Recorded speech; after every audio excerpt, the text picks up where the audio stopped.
hopefully I can educate you a little bit. And the first thing with the 5-year program is this is just kind of laying out how we're going to use our construction funds over the next 5 years. And this is a living document. Usually the first year we call it our accomplishment year. Those are items that we're focused on. The other ones are just for a planning side of how we're going to use our dollars. And then a lot of this comes back to do we have the dollars where they're at? Because these are projections and revenue streams that we're supposed to be getting in. So if things change, projects get pushed back. So just kind of a heads up on that. I always kind of slate what projects are under contract right now. I'm not listing Franklin Avenue as we are closer to being wrapped up on this. I did put Nebraska on, but ironically that's moved up quicker. So Nebraska, we actually think we'll probably have that open late sometime next week. The guardrail is supposed to be in on Monday, I believe, to put the guardrail in. And then we just have some seeding to do, but we will open the road once we get the guardrail in place. The other large project, this is one that will take most of our focus, or what we were anticipating having a lot of our inspection time and construction time on, is the bridge on 235th Street. Again, that's a $3.8 million project. And for those of you that don't know, we received $2.8 million, or actually the project was estimated at $5 million. It came in way under. So we are receiving federal dollars for that. We had a match of originally 20%. I am showing $1 million. If we can negotiate that or work that with the feds, that dollar amount may come under, since our 20% match is considerably less than $1 million now. But that is a project that we went together with 9 other counties and submitted a grants project, and we were awarded, I think it was like 30-some million dollars, and we had a project that was around $5 million. So that's our big project. Those are dollars that came in that we were not originally funded for, so it kind of helps on preparing our bridges or replacing bridges. And the other one I'm showing is a project that's under contract with Jefferson County as the lead, and that's Old Highway 34. It's on the west end of the county, and there we are looking at doing essentially it's a 3-inch rock interlayer, and then we're doing a double seal coat on that road. It's got a very minor traffic on it. It's a very aged road, but we're matching up with what Jefferson County is doing as far as how we're tying that in together. So excuse me, Jake, yeah, on the 235th on that bridge, when do you anticipate closing? That's going to most likely be a fall project. When I say fall, that's a broad term. That could be before Old Threshers. That could be after Old Threshers. I would prefer after Old Threshers. That's kind of where I was going. Okay. So the hope is, I think they're thinking they want to use the free winter work next winter. Right. So a lot of that's going to depend on how their schedule. If they have work to keep them busy, they probably won't come in right away. But the first thing that we're really going to be focusing on when they do the closure is the removal of the bridge. And that's the first thing. So we have done clearing and grubbing out there to make sure that we have the window open so that they have options, is really what that came down to. But yeah. And more information, we'll actually have a pre-construction meeting when we get closer to that time, when they figure out what they want to do. Okay, thank you. Okay, so those are projects that are already obligated, dollars are locked in. And then this is just a map showing where they're at. And I think we've talked that through already. And then we're getting into fiscal year 26. I have a lot of stuff listed. I'm just going to highlight a couple of the bigger ones here. And then there are some other items that are just dollar amounts that we have to do, like the intersections at the bottom. Those are projects that we have funded with the DOT to do paved approaches onto state highways. The first project here is Winfield Avenue. This is a project that the city has taken the lead on the design, and we have about 25% of the area that is in county jurisdiction, and so we've slated out about $700,000 out of farm to market funds to pay for that project. This project will be developed throughout this year. It'll be let sometime in winter, and if you're looking at summer of 26 construction, or 26 construction year on that project. The next one is a bridge up in the north east part of the county. This is on Lexington Avenue. That one is slated to be a twin box culvert. We're waiting on getting the preliminary plans, but we'll be pushing that project through for a December letting. That would be again summer of 26 construction. There we're using $600,000 of our federal bridge funds to do that. So that's dollars that we pay the bill, and then we get reimbursed. So on your big map there, Jake, where is that? Yeah, it's the blue dot? Dot up there at the top. Yep. Oh, the very top. Very top. Yep. So that project's moving forward. And then the next one's 170th Street. This is a box culvert that we've been working on. The design's ready to go. We delayed it 1 year essentially because the DOT is doing a project on 78 this year. We didn't want to have both sections of road closed. They're detouring on us. So this winter, maybe even in the fall, we'll look at letting that project, and that again would be summer of 26 construction as well. And there we're using farm to market. I had it in our current program using local dollars. I shifted that around, and that opens up some dollars for Fremont Avenue, which is a box culvert just west of Franklin Avenue down there, south of the campgrounds. You can see that one. I did not silence my phone. Sorry. Have you used many of those boxcar culverts yet? We have. So they have a place, and a lot of times dirt roads, low volume roads, and when you say box car, I'm talking about a tank car, so a round pipe. Right. So yes, we have done, I think we've done 3 or 4. We've got a twin that we did on a dirt road. We did one with FEMA on another dirt road. And then we have one up by Wayland that's on a gravel road. And I actually am looking, that's on down there. I didn't really go over that one. But that is another project that we do have on 190th Street. There, the tank car will fit in pretty nicely there. And if we can work that out, that's a project we actually do ourselves. It's more about timing to see how that fits in. So we try to fit, those are typically projects we don't have to buy right away for. So we're trying to fit it in the same hole. They're usually lower volume gravel roads because of some of the design considerations that we have to do on that. So they don't fit perfectly when you start looking at clearance zones and different things like that unless you start welding them together, which changes some of those costs. So some of them do require us to look at that a little bit differently to see how it fits with our design consideration. Okay. So I think I hit, those are the big projects. I will say that one project to keep an eye on is the ILL. This is Franklin Avenue going north of Oakland Mills up to Old 34. We are gonna try for a Miller Meeks project grant again. We don't know if they're gonna be doing those type of projects again, or community betterment projects, but I have it slated to at least try for it again. If that goes away or we don't receive dollars the following fiscal year, I will have to allocate that 2.5 million under illustrative to farm to market to move forward with that project. So that's something that I'll pull up later at the end here just to kind of show you where that hits. So essentially that's kind of a quick glance at them. I have some pictures here again, that's in your stuff. Winfield Avenue is just tying on to Iowa Avenue to Grand Avenue. And once that project's done from Iowa Avenue to X23, we have reconstructed that all with new concrete pavement from one end to the other. And then the other 2 projects there is 170th Street and then the Lexington Bridge. I'm just highlighting the bigger projects. Fiscal year 27, this pushes out a little bit further. Here I'm just gonna highlight 2 projects. First one is the Iowa Avenue Bridge. This is north of town on Mount Pleasant. It's in orange up there. It's a dot. That's to replace a little lower, but yeah, close, right? Perfect. And then we go to the next one. See, I got some. Thanks, Winter. So there we're slating about $1.2 million.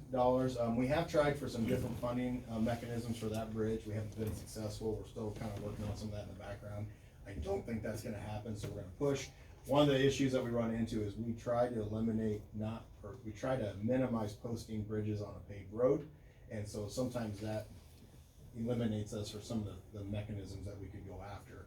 But again, my priority is to make sure our paved road network system is where we're sending the traffic. And if we have to start posting bridges, that doesn't work well in our system. Doesn't mean that we won't ever get in that situation, depending on what funding is, but I try to eliminate that so we are not posting a bridge on a paved road. Is that monitoring station pose any issues for the? No, so it will have to be relocated, that's part of the process, but that'll be just working with the US, I think that's USGS, we can't remember which one that is, but yes, that's just kind of coordinating with them when we do the construction. And then the next project is a bridge that's Bridge 80, it's actually, we call it 200th Street in Graham, and that's right next to it off the other direction. And that might get shifted back 1 year, but that's another bridge. We're looking at doing a slab bridge, replacing, it's kind of a unique area, it's an area that does flood.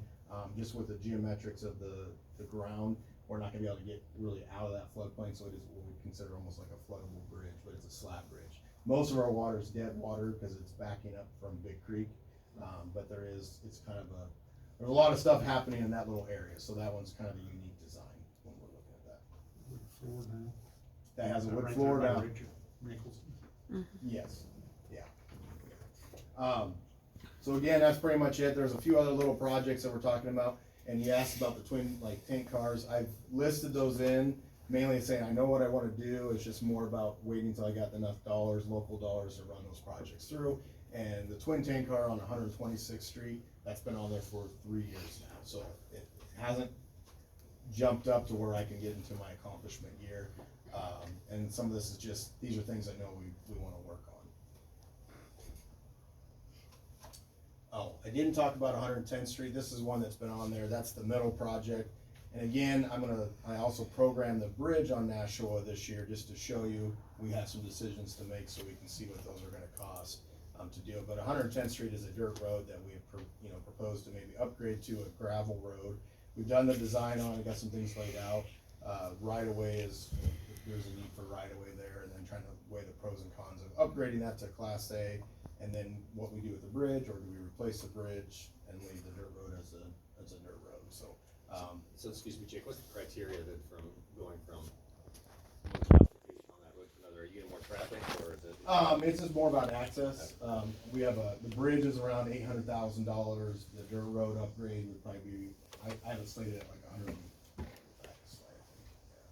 On the 110th, I have it slated at 70,000. There's more cost to that with right of way and different things like that. But trying to weigh those options. Is that something that's being requested by the folks that live there, or is that just? The bridge is what's really pushing Push this. Yeah, so there is, what the bridge serves is, not a lot of homes, but there's access to farm ground, and then there is access to a home, and we're trying to weigh out the pros and cons.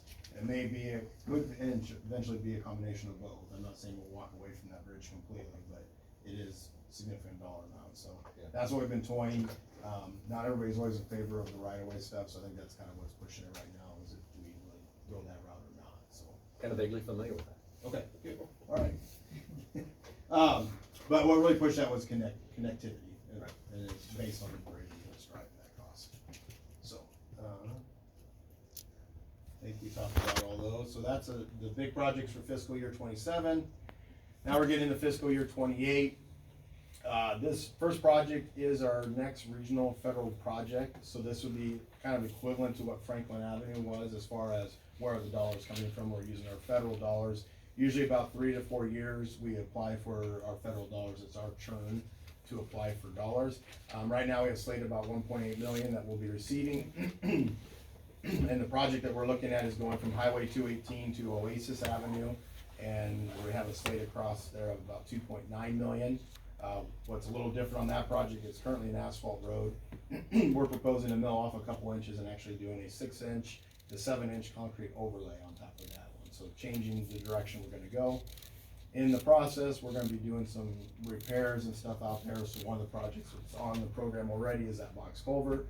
We have some other concrete pipe that we'll be working on ourselves, I think, to replace over the next couple of years to get that ready to go.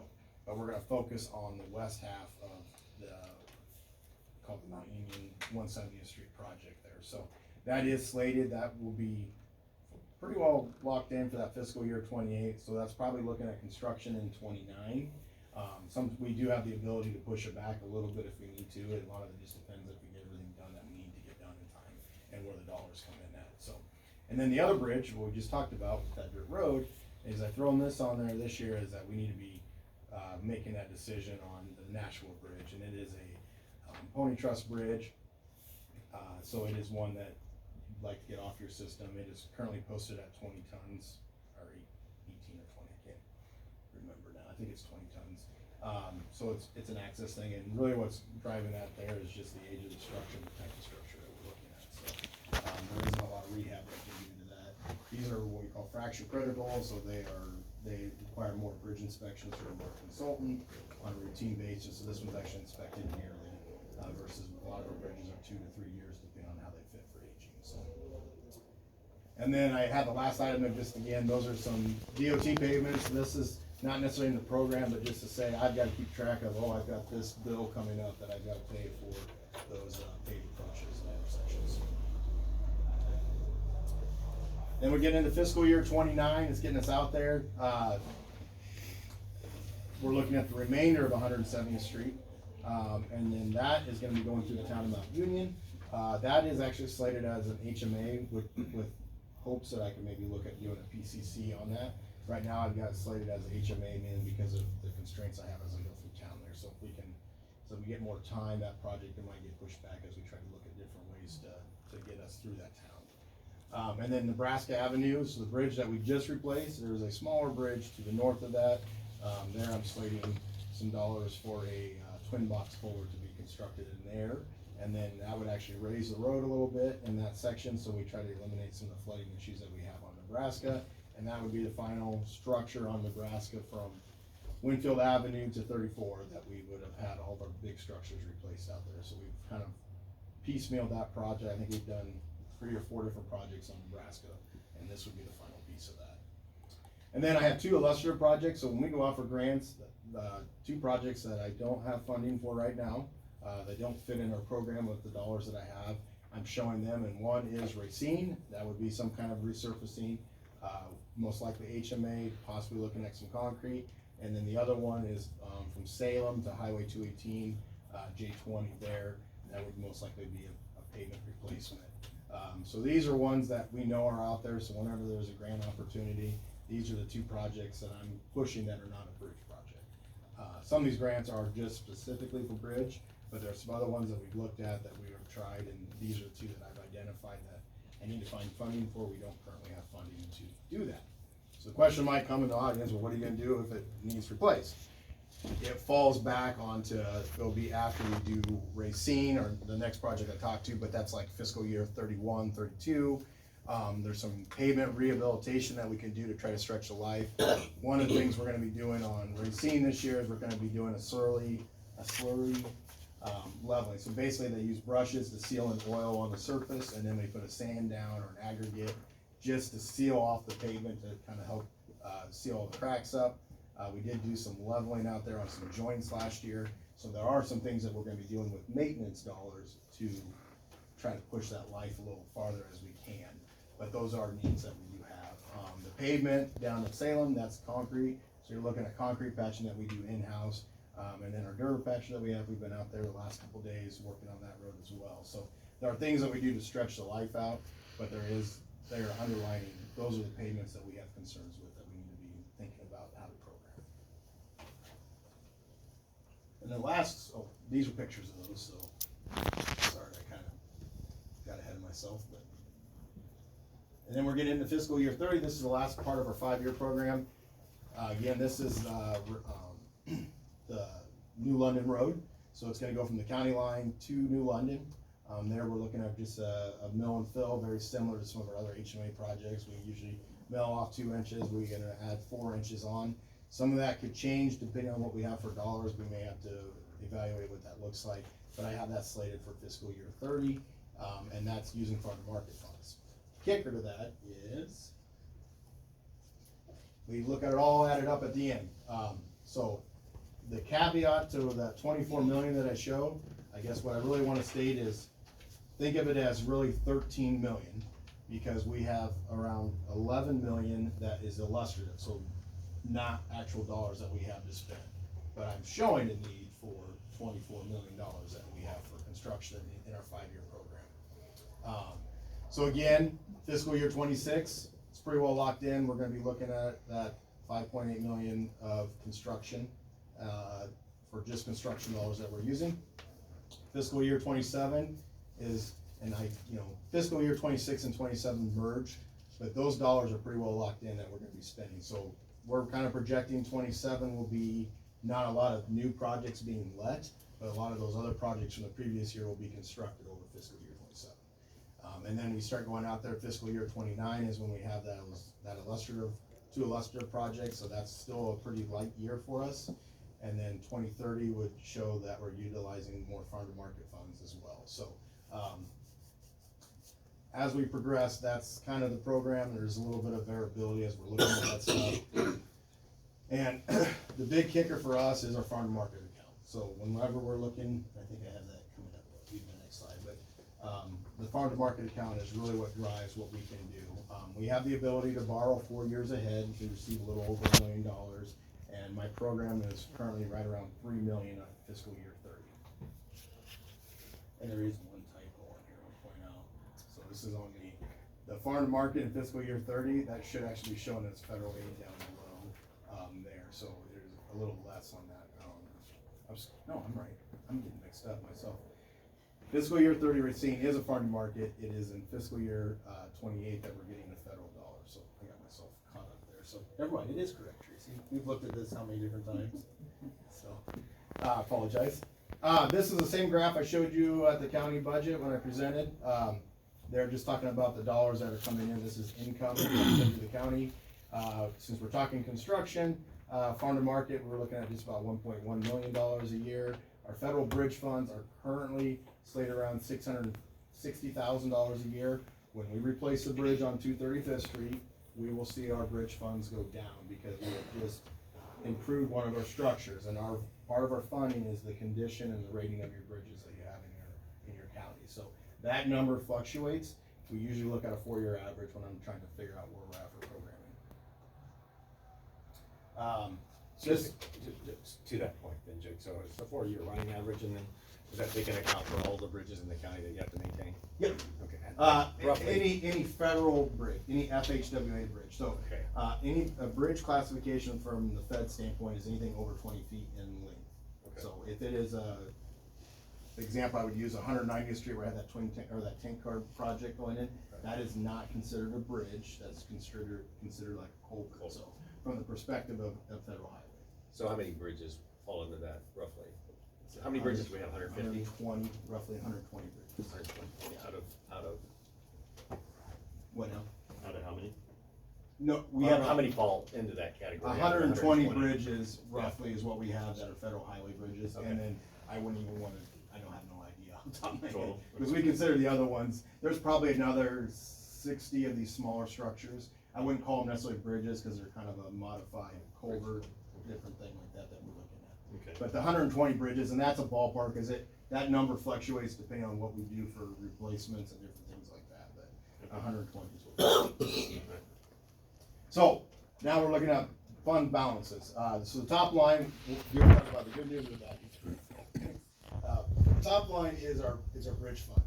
I usually try to keep ourselves closer to zero, so if we have something that jumps up, we do have a 6-year borrow ahead on our bridge fund that we have some room to work with. So as you watch that, I try to keep us closer to zero on that. And there you can kind of see it, the bridge 24, you see a drop. What's unique about our bridge fund, we get that in October. It's a one-time payment from the Fed, so when they start the federal fiscal year in October, that's when we get our deposit of our funds or when it becomes available. So essentially, we're gonna be sitting at the end of the 5-year program, we're gonna be sitting at just a little under $1 million. Most likely that will change as we add more bridges onto it. But the idea is to try to hover around zero as much as we can. And again, my insurance is the borrow ahead that we have to work with. And then I look at the farm to market account, which is the red line. I look at that differently. I'm trying to spend those dollars as interest free as we can. So the money's cheaper today than it will be most likely 5 years from now. So in that account, we are usually hovering right at our borrow ahead limit. So we have about 3/4 of a year room. And so I want to point out that when we're looking at Franklin Avenue, if we don't find the funds for that, that pushes us farther in the red. So we'll do the Franklin Avenue project. That means our other projects are gonna be delayed by a year until we get those accounts built back up. And things shift, so I probably paint a darker picture than what it is, but the reality is we wanna be on the conservative side of what we're programming, so I don't wanna get it too crazy. You can program way more than what you have, which I have done with illustrative, but I don't like to program that we're gonna go where it's not. This is a doable program that we have, I guess is what I'm projecting here. The illustrative are the unknowns. If we don't get the dollars, then we can't move forward. Okay, this is the same numbers I showed you at the county budget. So part of the 5-year program is I had to submit a DOT budget as well. So we actually operate off of 2 budgets. At the county level, we have 2 numbers that we care about, is our general expenditures and our construction. So for you guys, when you're looking at the county budget, I have 2 items that you consider. In the DOT, we have all these different items that we have to track. We can go 10% over any individual item, but we can't go over the overall end of the year or the total cost. So sometimes we will come to you guys for an amendment, not because I need to do an amendment for the county, but I have to amend something on the DOT side. An example might be roads. If we would go high on roads, or even in snow and ice control, I may have to do an amendment because we spent too much over that. So, and some of these items, and they're not, each item's 10%, they're kind of grouped up, and I don't show it here, but I think there's 4 categories, if I remember right. But that's just an idea to explain to you guys that there are times where we come for an amendment that doesn't affect the county budget, but it affects the DOT budget, and it's essentially just shifting our dollars. So we have no more dollars to work with, it's just moving them from another account to another one, so we're proper with the state and compliant. Essentially, we're looking at $7.3 million budget. We've been hovering right around 7 million the last couple of years, and a lot of that's that carryover and trying to look at different things. We will not spend 7.3 million, but we have everything programmed to do that. And essentially, we're just hoping we can save in other areas like snow and ice control if we have a good year like this year was. And I went quick on that. Do you have any questions for me? Did you chuckle because I said I went quick? No, so the 3 question marks. Yeah, we're limited to 3 questions. We do not have a representative from New London Cemetery here for a 5-year plan. Is there any discussion on that? No, nothing from the last couple times that we've talked, no. Reality is, I think the last couple discussions was to look at seal coat. And I think there's enough examples out there that I can show you that that would not be a good choice for us unless we do some major restabilization. Both those roads are very low volume in comparison to what we have for other gravel roads. So like we said before, those are not roads that I would recommend that we do stuff. This would, if anything ever changes on it, that would be coming from you guys to say, we want to do something different out there. But that would take resources away from other areas. They never come back and talk to you? No, they haven't. Was that 2 years now, probably? Year and a half, 2 years? That one does come up, but I think one of the things that you get a lot of questions about, well, we should be paving more roads. In the old rule, and I should probably get this updated, it used to be was it's $1 million a mile to upgrade a road to pavement. It's quite a bit more than that now. When we're looking at Franklin Avenue, I think we're sitting at right around $800,000 to do an overlay and widening. So that's not even a full reconstruction. The dollars that it takes to pave a road are pretty intense. And gravel is still, or rock is still the best way for us to economically provide a surface out there. That is becoming more difficult when I talk to you guys about the county's budget. Since I've been here, I've instilled a plan that we rock every road every 3 to 4 years. And we are able to fund that mainly because we have the county quarry, and so we're not dependent completely on our private quarries to buy the rock. The problem that we're running into is we're definitely getting flatlined as far as what our dollar buys today versus what it bought 10 years ago. And that is getting harder. So when we start looking at it, I'm spending a lot more money in rock dollars each year, and it's pulling away from construction. So where that comes into play, then it affects what kind of improvements we can do. We've really tried to do a lot of, I think we've done over 60 miles of shoulder pull or rebuilding gravel roads to get them in shape to handle the truck traffic that we're dealing with today. This year, I'm not programming any large projects. We might do a half mile here or quarter mile there. We're not gonna do any more corridors like we did on Oasis Avenue just because there isn't the dollars there to work with. Some of that is we're putting into culvert maintenance, but a lot of that's related to what we can buy for rock right now and trying to maintain that surface. So I have not reduced any of our blade operators' amount of rock that they get in their territory. I will try to hold on to that as long as I can, but if we don't see something change down the line, that may be a factor that there just isn't the money to buy the rock. And I know other counties have had to pull back. We have been fortunate so far not to have to do that. Okay, I know I've already exceeded my question, but, You're fine. So what you're talking about with Mark is we're talking from New London to Burge, right? Yeah. Okay, that's just that. They're actually looking at, oh, I may go. So for everybody in the group, the cemetery has had a request. It's for years, Oasis so- Avenue, so you're talking, roughly it's about a half mile up to the cemetery, and then you have 257th that goes back into New London. they were talking about both sections, and the last time we discussed was if they wanted to focus on one was 257th Street, cause that doesn't get as much heavy truck traffic. But seal code was, I think a lot of people think seal code is a good answer if it's, because it's quick and it gives you something to see. I would caution you and tell you that seal code, in my opinion, unless you have a really good stable base underneath it, is really almost a glorified dust control, because it doesn't support the truck traffic, what we're I seeing. think a good example of what you're talking about there is the Merrimack West over the Germanville, that Seal Coat Road, in a different county, is really getting smushed out. Yeah, hard.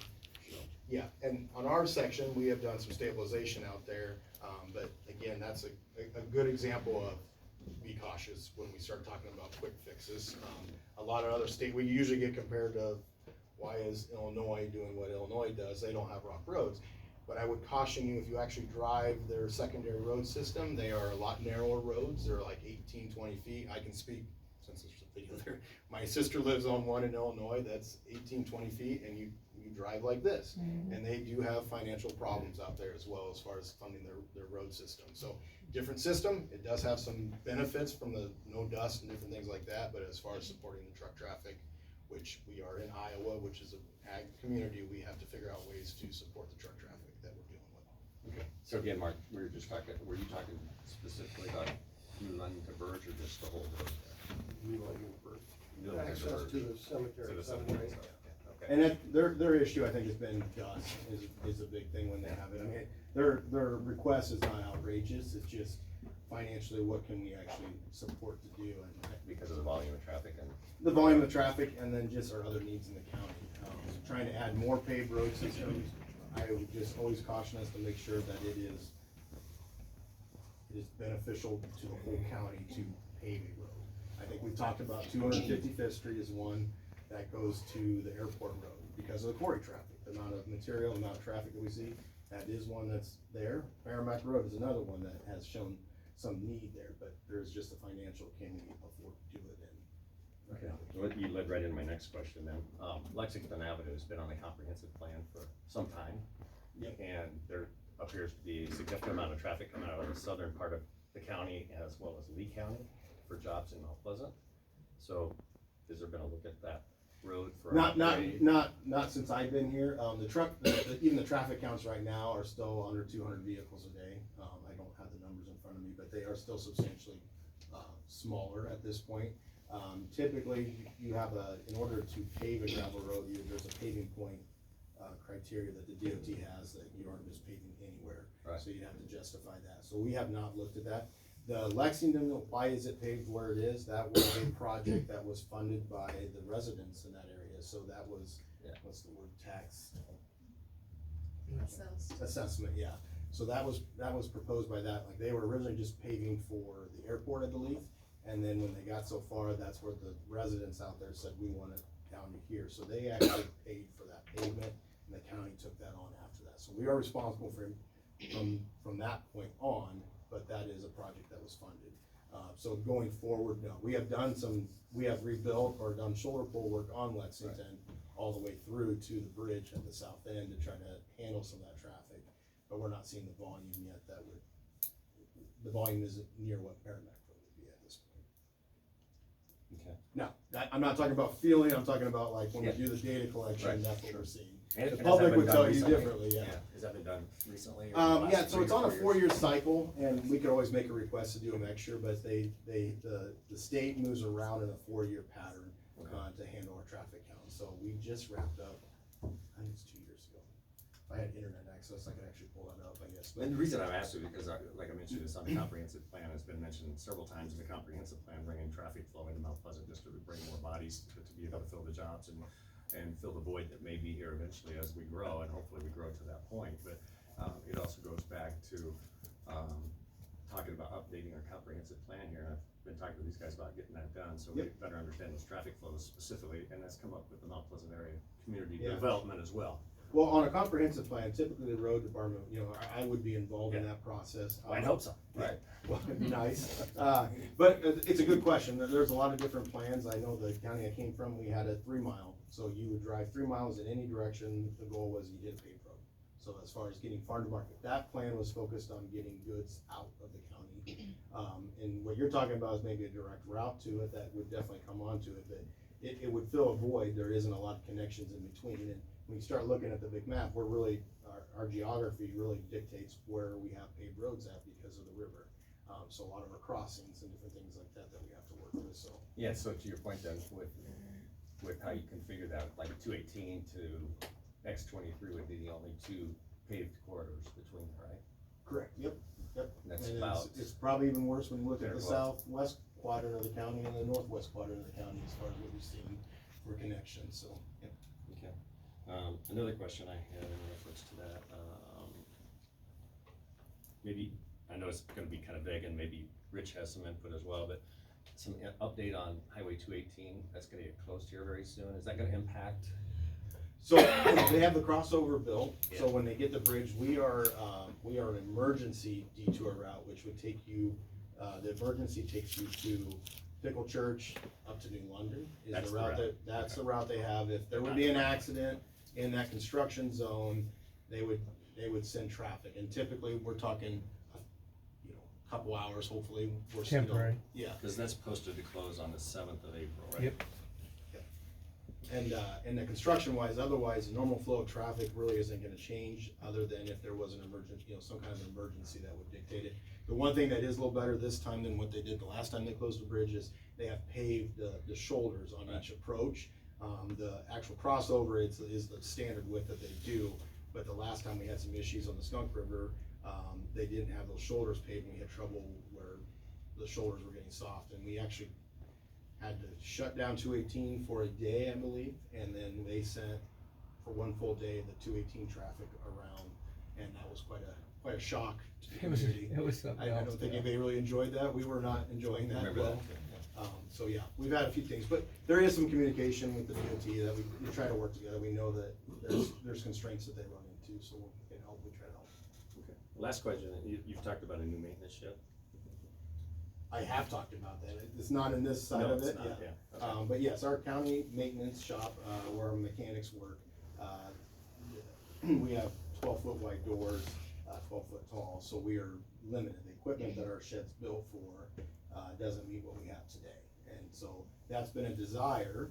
I think the issue is I'm not naive. This is not a great time for me. I'm not pushing that there be a great thing, but it is on our 5-year program that, hey, we need to figure out how are we gonna fund that replacement. And one of the things that we always, whenever we do investments on our property, we tried not to take that away from what we're providing for services for the community of our roads. We don't wanna take it all out of our budget to take it with, that means I have to cut something on our road plan. And that wouldn't be that's not a wise decision, I guess, at least in my opinion. So that was kind of that discussion, how are we gonna move forward? And there's different options that we talked about. None of them are cheap, obviously, and that will be quite an expense when we get to it. But we have made some improvements out there over the years, trying to be, smarter, diligent about what we can. So we have our dump trucks all under relatively newer sheds. Really, the focus for us going forward is looking at where our mechanics are working, getting something that fits that and kind of upgrades that to the system. The other areas are washing our trucks. People I think kind of overlook that, but that's an intricate part of trying to sustain or extend the life of our equipment, is to make sure that we're keeping those trucks up to date. Because a lot of people would tell you salt is corrosive on their own personal cars. We're hauling the salt in our dump trucks, so those are kind of things that we're trying to focus on.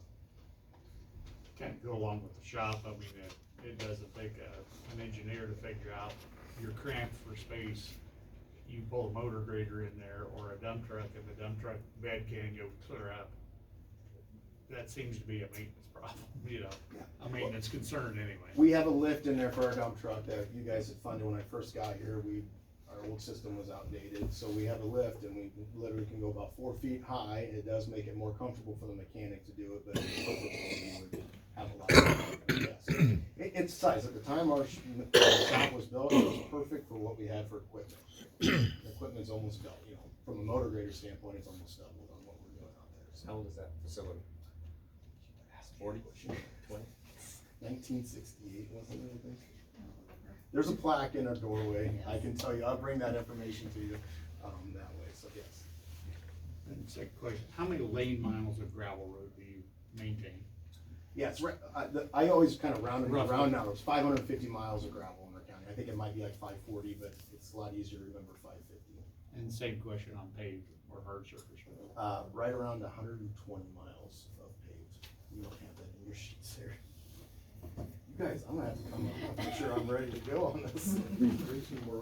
And you're doing great. Yeah, and those are plus or minus miles there, because there's always a debate of what is a paved road. I don't count the seal coat roads in our small communities as being paved. And maybe that's something for you, Steve. In Mount Union, Trenton, Swedesburg, Lowell, and we do provide seal coat in those communities, and we do some kind of rotation, so we hit them. Usually about 3 to 5 years, we've got to put another lift of seal coat on to kind of keep up with it. Jewel Avenue is its own unique situation. That was kind of an experiment that those landowners out there have been funding, and will continue doing that as long as they fund that. Thank you. All right, now we got about a half hour's worth of signing papers here, so. That's it for that.